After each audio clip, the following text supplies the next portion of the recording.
Hello everyone, welcome to my channel. आज का हमारा टॉपिक है मैट्रिमोनियल प्रॉपर्टी। आज हम लोग ये डिस्कस करेंगे कि मैट्रिमोनियल प्रॉपर्टी क्या होती है, इसको इंडिया में कैसे डिटरमाइन करते हैं और इनसे रिलेटेड कुछ केस लॉस क्या हैं। तो सबसे पहले हम लोग इस बात से शुरू करते हैं कि आखिर मैट्रिमोनियल प्रॉपर्टी होती क्या है।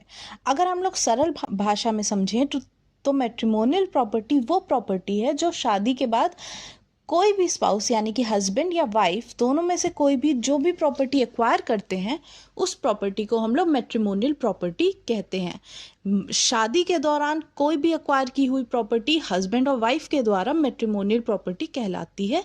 ये है सिंपल वर्ड्स में मैट्रिमोनियल प्रॉपर्टी।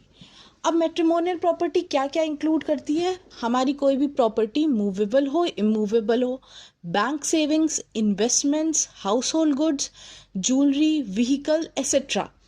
तो ये बेसिकली हमारी मैट्रिमोनियल प्रॉपर्टी होती है।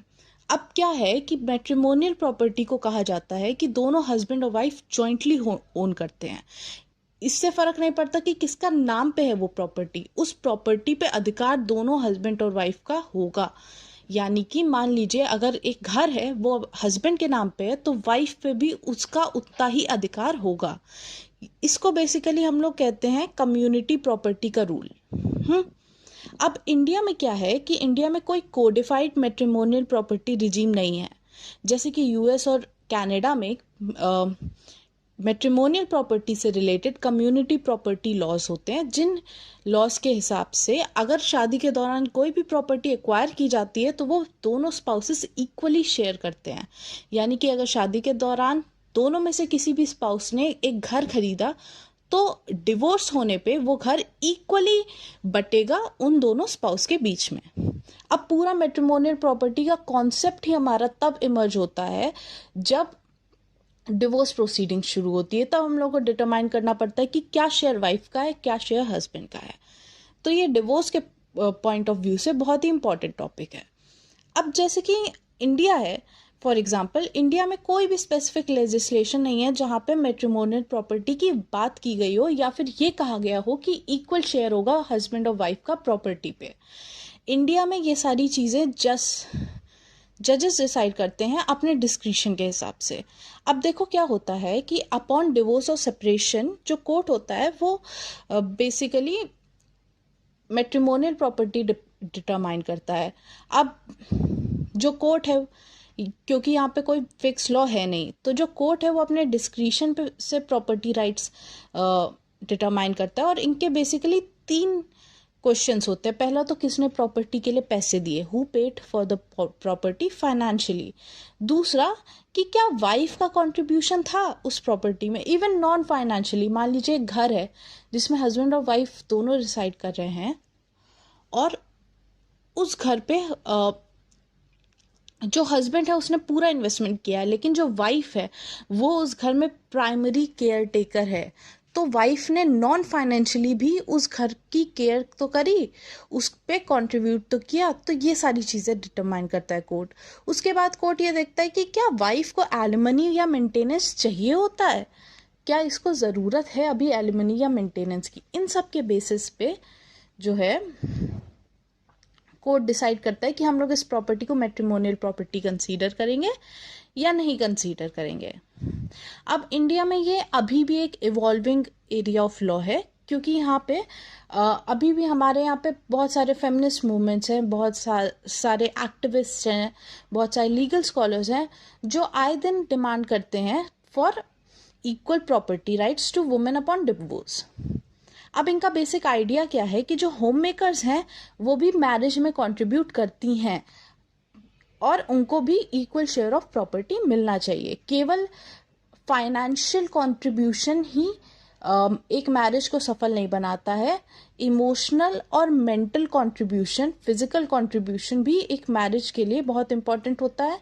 तो जो होम मेकर्स हैं, जो दिन भर घर का काम करती हैं, ख्याल रखती हैं, उनका भी उतना ही अधिकार है प्रॉपर्टी पे जितना उनके हस्बैंड्स का है। पर एज ऑफ नाउ इंडिया में कोई भी स्पेसिफिक लॉ नहीं है जो ये गारंटी करता हो।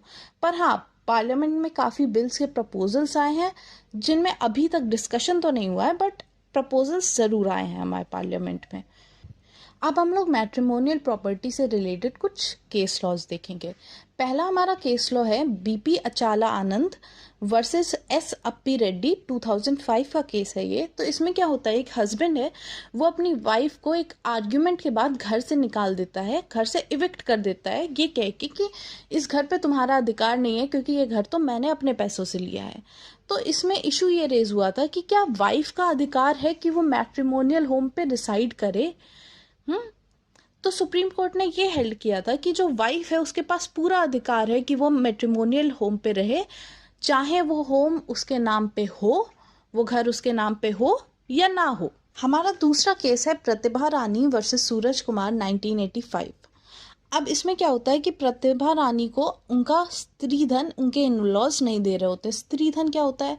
स्त्री धन बेसिकली वुमेन की एक्सक्लूसिव प्रॉपर्टी होती है जो उसको शादी के टाइम मिलती है, यानी कि उसकी ज्वेलरी, उसको मिला हुआ कैश, उसको मिली हुई कोई भी प्रॉपर्टी, वो केवल और केवल वुमेन की होती है और उसकी एक्सक्लूसिवली होती है, उस पर उसके हस्बैंड का भी कोई हक नहीं होता है। ठीक है, तो इस केस में प्रतिभा रानी जो थी, इनको बेसिकली इनके हस्बैंड्स और इनके इन लॉ ने और इनके हस्बैंड ने बेसिकली स्त्री धन देने से मना कर दिया था। सुप्रीम कोर्ट ने ये हेल्ड किया कि जो स्त्री धन है ये वुमेन का एब्सोल्यूट प्रॉपर्टी राइट है। इसको अगर आप रिफ्यूज करेंगे तो क्रिमिनल ब्रीच ऑफ ट्रस्ट यानी कि सेक्शन 406 ऑफ आईपीसी आपके ऊपर लग सकता है। उसके बाद हमारा तीसरा केस है आरबी अग्रवाल वर्सेस भावना अग्रवाल, 2016, दिल्ली हाई कोर्ट का ये केस है। तो इसमें बेसिकली वाइफ जो थी, इन्होंने कहा कि डिवोर्स के टाइम पे कि मैंने इस घर पे फाइनेंशियली कंट्रीब्यूट किया है और इस वजह से मुझे इस मैट्रिमोनियल हाउस पे आधा हिस्सा मिलना चाहिए आफ्टर सेपरेशन। ठीक है, तो इसमें बेसिकली ये इशू रेज हुआ था कि क्या प्रॉपर्टी जो है उसको हम लोग डिवाइड कैसे करेंगे, जॉइंट ओनरशिप की जो प्रॉपर्टी उसको हम लोग कैसे डिवाइड करेंगे। तो जो दिल्ली हाई कोर्ट है उसने हेल्ड किया था कि दोनों ही फाइनेंशियल और नॉन फाइनेंशियल कॉन्ट्रीब्यूशंस जैसे कि taking care of the house etcetera, ये मैटर करते हैं जब हम लोग मैट्रिमोनियल प्रॉपर्टी के बारे में डिटरमाइन कर रहे होते हैं। यानी कि अगर कोई वुमेन है जो केवल और होम मेकर है तो उसका भी इक्वल अधिकार है मैट्रिमोनियल प्रॉपर्टी पे जितना उसके हस्बैंड का है। त्यागी वर्सेस लेफ्टिनेंट कॉलोनल रवि प्रकाश त्यागी, 2012, दिल्ली हाई कोर्ट। इसमें क्या होता है कि बेसिकली एक वाइफ अपने इन लॉज के साथ और अपने हस्बैंड के साथ एक ही घर पे रह रही है, जॉइंट फैमिली का घर है। ठीक है, तो यहाँ पे जब डिवोर्स हो जाता है तो वाइफ क्लेम करती है कि क्योंकि वो जो उसके इन लॉज का घर था वो उसका मैट्रिमोनियल होम था, इस वजह से उसका राइट है कि वो उस घर पे रहे, उस घर पे रिसाइड करे, और जो इन लॉज का होम है उसको मैट्रिमोनियल होम कंसीडर करना चाहिए क्योंकि उस वाइफ के लिए तो वो मैट्रिमोनियल होम ही है। तो कोर्ट ने बेसिकली ये हेल्ड किया कि जो इन लॉज का होम है, जो इन लॉज का घर है, उस पर वाइफ का यानी कि उनकी डॉटर इन लॉ का कोई अधिकार नहीं बनता है। इसमें बेसिकली कोर्ट ने ओनरशिप राइट्स में और मैट्रिमोनियल होम के बीच में एक लाइन ड्रॉ करी थी, डिस्टिंग्विश किया था दोनों को। अब आखिरी मेरा सवाल आप लोगों से, एक हाइपोथेटिकल सिनेरियो देखते हैं कि मान लीजिए एक वुमेन है जिसने अपनी जॉब क्विट कर ली और वो अपने बच्चों का और अपने घर का ध्यान रख रही है। अब इसी टाइम पे उसका जो हस्बैंड है ये एक घर खरीदता है सोली अपने नाम पे, केवल अपने नाम पे एक घर खरीदता है। अब मान लीजिए इन लोगों का डिवोर्स हो जाता है तो वाइफ जो है अगर वो इस हस्बैंड के खरीदे हुए घर पे अपना अधिकार मांग रही है, एक शेयर मांग रही है, तो क्या उसे ये शेयर मिलेगा या नहीं मिलेगा? आपके हिसाब से इंडियन कोर्ट्स के क्या रिस्पॉन्स होंगे? Thank you. और अगर आपको ऐसे ही और वीडियोस देखने हैं तो प्लीज़ आप हमारे चैनल को सब्सक्राइब करिए। Thank you.